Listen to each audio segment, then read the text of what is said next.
নবীজি সাল্লাল্লাহু আলাইহি ওয়াসাল্লাম ইরশাদ করেন, কঠিন কিয়ামতের দিন মুসিবতের সময় সমস্ত আদম সন্তানকে 5টা প্রশ্ন করবে। সেই 5টা প্রশ্নের উত্তর দেওয়া ব্যতীত কেউ সামনের দিকে এক পা এক ধাপ অগ্রসর হতে পারবে না, যতক্ষণ পর্যন্ত এই 5টি প্রশ্নের উত্তর না দিবে।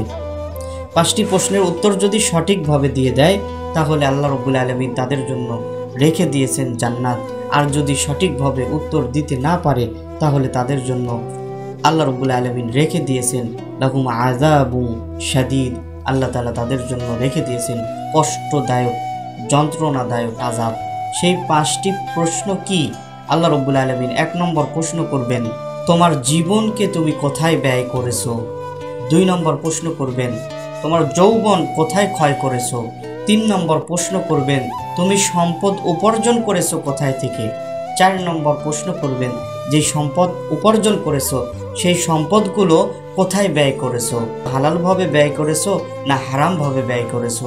5 নম্বর প্রশ্ন করবেন যে তুমি দুনিয়ার বুকে যতটুকু ইলমে দ্বীন শিক্ষা করেছিলে, যতটুকু এলেম ছিল তোমার ভিতরে, যতটুকু জ্ঞান ছিল, সেই এলেম অনুযায়ী জ্ঞান অনুযায়ী কতটুকু আমল করেছো?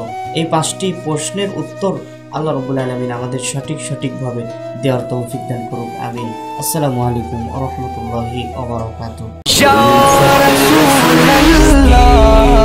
সুগন্ধি